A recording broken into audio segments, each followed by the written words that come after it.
మరోవైపు పంజాబ్లో ఉగ్రవాదుల వెనుక పాకిస్తాన్ హస్తమున్నట్లు ఆరోపణలు వస్తున్నాయి. గత కొన్ని రోజులుగా కశ్మీర్ సరిహద్దుల్లో పాకిస్తాన్ బలగాలు పదే పదే కాల్పులు జరుపుతూ కవ్విస్తున్నాయి. ఈ క్రమంలో ఓవైపు సరిహద్దుల్లో కవ్విస్తూనే మరోవైపు ఉగ్రవాదులను దొంగచాటుగా పంజాబ్కు చేరేలా పాకిస్తాన్ ప్రణాళిక రచించిందనే అనుమానాలు వ్యక్తమవుతున్నాయి.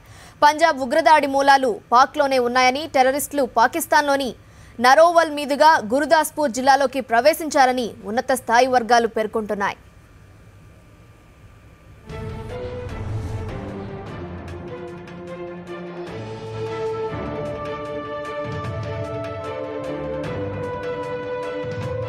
ఇలా ఉంటే సరిహద్దుల్లో పాకిస్తాన్ దుశ్చర్యలు కొనసాగుతూనే ఉన్నాయి. ఇప్పటికే వందల సార్లు కాల్పుల విరమణ ఒప్పందాన్ని ఉల్లంఘించిన పాక్ బలగాలు మరోసారి అదే పనికి పాల్పడ్డాయి. కశ్మీర్ సరిహద్దుల్లోని ఎరీనా సెక్టార్లో పాక్ సైన్యం కాల్పులకు తెగబడింది. ఓవైపు పంజాబ్లో ఉగ్రవాదులు దాడి చేసిన సమయంలోనే కశ్మీర్ సరిహద్దుల్లో దాయాది బలగాలు కాల్పులు జరపడంపై అధికారులు సందేహాలు వ్యక్తం చేస్తున్నారు.